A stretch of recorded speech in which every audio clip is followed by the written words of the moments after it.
ముందుగా మీ యజమానులకి మీకు నా నమస్కారాలండి. ఈ మధ్య మా కుటుంబంపై ఓ కుటుంబం దాడి చేస్తున్న సంగతి మీకు తెలుసు. ఆ కుటుంబానికి మాకు చాలా సంవత్సరాల క్రితమే మనస్పర్ధలు వచ్చాయండి. అంతంత మాత్రంగానే ఆ సంబంధాలు ఉండి గత సంవత్సరం నుంచి పూర్తిగా దూరం అయిపోయామండి. రాకపోకలు పూర్తిగా స్తంభించిపోయాయండి. అయ్యా, మమ్మల్ని నిత్యం టార్గెట్ చేస్తూ ఉన్నారు. బిందులు నిండిపోతున్నాయండి. ఆ కళ్ళ నీళ్ళు వాళ్ళు ఏడుస్తూ ఉంటున్నారు, నిత్యం ఏడుస్తూనే ఉంటున్నారు. మా అబ్బాయి గిరి ఎదుగుదల గురించి నిత్యం ఏడుతూనే ఉంటున్నారు. అయ్యా, ఓరలా పోతున్నారు, రగిలిపోతున్నారండి. అయ్యా, వాళ్ళకి వచ్చే పోయే కాలం ఏంటో తెలియదు. నా కొడుకు రాజకీయంగా పైకి వచ్చి తప్ప ఏమన్నా వారిని ఏమైనా డబ్బులు అడిగామా, వారు సాయం కోరామా? ఏమీ లేదే. వాళ్ళ సంబంధం ఏంటని అడుగుతా ఉన్నాను నేను. నాకు క్యాన్సర్ వచ్చిందని నన్ను ఇంట్లో బంధించారని నా చిన్న కొడుకు పట్టించుకోవట్లేదని, మా చిన్న కొడుకు మామయ్య గారు పట్టించుకోవట్లేదని చెప్పేసి తప్పుడు పేలాపన, తప్పుడు సమాచారం ప్రజలకు ఇస్తూ ఉన్నారు. అయ్యా, తప్పు తప్పు తప్పు. రోజు నా చిన్న కొడుకే నాకు సేవ చేస్తూ ఉన్నాడు. రోజు నా చిన్న కొడుకే నాకు సేవ చేస్తూ ఉన్నారు. కాళ్ళు కూడా నొక్కి రాత్రిని పడుకునే వరకు కూడా సేవ చేస్తూ ఉన్నారు. అయ్యా, మాకు నా కొడుక్కి నాకు మనస్పర్ధ పెంచి దూరం చేస్తే వాళ్ళ గర్భకు వస్తానమని చెప్పి అనుకుంటున్నారండి. చస్తే ఈ జన్మ కదా ఎన్ని జన్మలు ఎత్తినా కూడా గుమ్మం ఎక్కను. ఆ గుమ్మం ఎక్కడం కోసం నాకు, నా కొడుక్కి, మా వింకుడు శివాజీ గారికి మనస్పర్ధ పెంచడానికి ప్రయత్నం చేస్తూ ఉన్నారు. అది ఆపండి, తప్పు. ఇటువంటి కుళ్ళు రాజకీయాలు, కుళ్ళు మనస్తత్వాలతోటి ఎంతకాలం జీవిస్తారని అడుగుతా ఉన్నా నేను. మీకు నాకు సంబంధం ఏంటి? సంవత్సరం కాలం నుంచి మీకు మాకు రాకపోకలు లేవే. ఎందుకు నా గురించి ఎడుతూ ఉన్నారు మీరు? బిందులు కళ్ళ నీళ్ళు గచ్చేస్తా ఉన్నారే.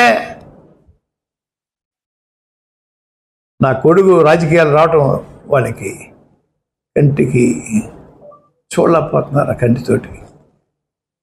ఇంకో మాట చెప్తున్నాను, నా కొడుకే కాదు, నా మనవరాలను కూడా రాజకీయాలు దింపుతాను. మనవరాలు ముఖ్యమంత్రి స్థాయికి తీసుకెళ్తాను. మనవరాల తర్వాత మనవరాలు కూడా రాజకీయాలు దింపుతాను. ఎవరు ఎన్ని ఏడిసినా ఈ కార్యక్రమం పూర్తి చేస్తాను. ఏడిసేవాడిని ఇంకా ఏడ్పించడం కోసం నా మనవరాలు రాజకీయాలు దింపుతాను. ముఖ్యమంత్రి స్థాయికి తీసుకెళ్తాను. మనవరాలని కూడా తీసుకెళ్తాను రాజకీయాల్లోకి. వదిలిపెట్టను.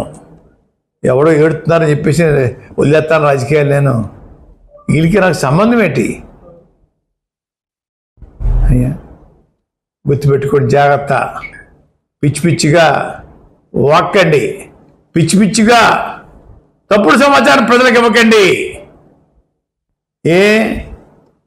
ఈ అమ్మాయి మాంగారికి క్యాన్సర్ వచ్చింది. 3 నెలలు నేను రాజమండ్రి హాస్పిటల్ రోజు వెళ్ళి వైద్యం చేయించాను. ఈ అమ్మాయి 3 వారానికి 10 రోజులు వచ్చి కూడా చూడడానికి అలో అంతే. వీళ్ళు సేవ చేశారట తల్లికి. నా కొడుకు 24 గంటలు సేవ చేస్తుంటే ఏడుతూ ఉన్నారు వీళ్ళు. వారం రోజులకు 1 గంట సేవ.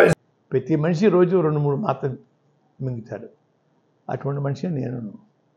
అయ్యా, దాన్ని భూతత్వంలో చూపిస్తూ ఉన్నారు. అయ్యా, మట్టుకి కార్యకర్తలు చూస్తున్నాను, వచ్చి బరకెళ్తున్నానండి, పరామర్శకి వెళ్తున్నాను.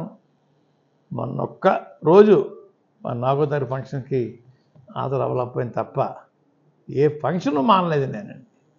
నీరసంలో కూడా జగన్ దగ్గరికి వెళ్ళి కనపడొచ్చేవాడిని. వయసు రీత్యా కొంచెం ఇబ్బందులు ఉంటాయి అయ్యా, అందరికీ ఉంటాయండి ఇబ్బందులు, నాకు ఒక్కరికే కదండి అయ్యా. దాన్ని భూతద్దంలో చూపిస్తామన్నారు అయ్యా.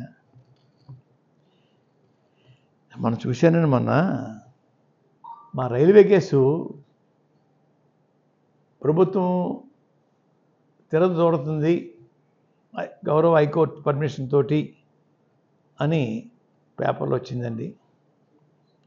ఆ మరుసటి రోజునే ఈ వత్తాదులు, సంబంధం లేని మనుషులు కేసు వీళ్ళే డ్రాప్ చేయించారని చెప్పేసి ఏదో ప్రచారం చేసుకుంటా ఉన్నారండి. చెత్త ప్రచారం. వీళ్ళకి రాజకీయ సంబంధం ఏంటండి? వీళ్ళకి కేసుకి సంబంధం ఏంటండి? వీళ్ళు డ్రాప్ చేయించారండి కేసు. వీళ్ళు డ్రాప్ చేస్తే కానీ నేను బతకలేను అయ్యా. చెత్త మాటలు, చెత్త చెత్త చెత్త మాటలు, సిగ్గు లజ్జ అన్నీ వదిలేసేసి డ్రాప్ చేయించారండి. నేను ఒకటి అడుగుతున్నానండి వాళ్ళని, నిజంగా మీకు ఆ శక్తి ఉంటే సూపర్ 6 హామీలు, ఇతరితర హామీలు ముఖ్యమంత్రి గారు ఇచ్చారు. అలా కాపులు బీసీలో కలిపే జీవో ఒకటి అమలు చేయమని మీ దమ్ము ధైర్యం ఉంటే చేయించండి. అంతేగాని సొల్లు చెప్తే సొల్లు, ఎంత సొల్లు. మీరు డ్రాప్ చేయించారమ్మా కేసుని, మీరు డ్రాప్ చేస్తే మా దిక్కు లేదా? చెత్తాడి మాటలు ఆపండి, చెత్తాడి మాటలు ఆపండి. ఈ విషయం జగన్ గారికి, అదండి ముఖ్యమంత్రి చంద్రబాబు నాయుడు గారికి, లోకేష్ గారికి తెలిస్తే సిగ్గుపడతారండి. నేను సిగ్గుపడుతున్నాను.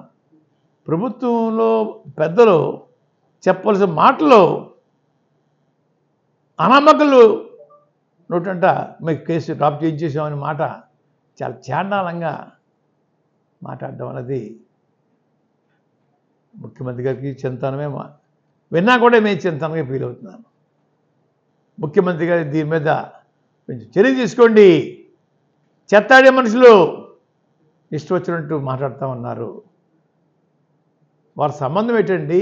ముఖ్యమంత్రి గారు మీ ఇష్టం ఉంటే కేసు పెడతారు, మానేస్తే ఇష్టంతో తీసేస్తారు. అది మీ నోటంట రావాలి తప్ప లోకేష్ బాబు నోటంట రావాలి. లోకేష్ బాబు గారు నోటంట. అంతేకి ఈ చెత్తాడిగాళ్ళు నోటంట రావటం అనేది చాలా సిగ్గుచేటు. ముఖ్యమంత్రి గారు దీని మీద కొంచెం దయచేసి దృష్టి పెట్టండి.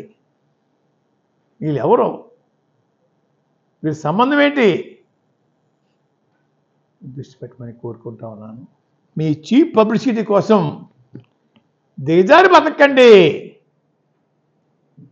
దిగజారి బతకొద్దు. బిందుతో నీళ్లు కళ్ళని కాచేయకండి. నవ్వుతున్నారు పక్కన ఉన్న వాళ్ళు చూసి.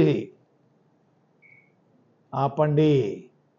మీకు మాకు సంబంధాలు లేవు.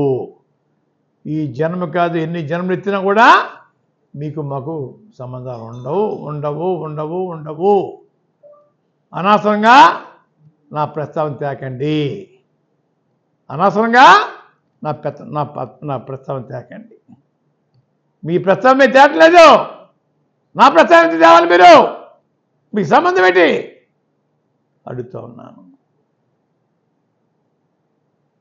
సిగ్గు లజ్జ ఉంటే వేళ నుంచి ఆపండి మీ తప్పుడు ప్రచారాలు, కంటి తుడుపు ఏడుపులు ఆపండి. గౌరవంగా బతకడానికి ప్రయత్నం చేయండి, చీప్గా బతకడానికి ప్రయత్నం చేయకండి. ఓకే సార్, ఇంకవన్నీ కామెంట్ చేయండి సార్. చేసేవాడికి బుద్ధి ఉండాలి సార్, చేయించడం కాదని చేసేవాడికి బుద్ధి ఉండాలా. మాకు వాళ్ళకి సంబంధం ఏంటి, మీ ఎందుకు రోడ్డు మీద లాగాయింది అని ఆలోచనతో ఏడాలాళ్ళు.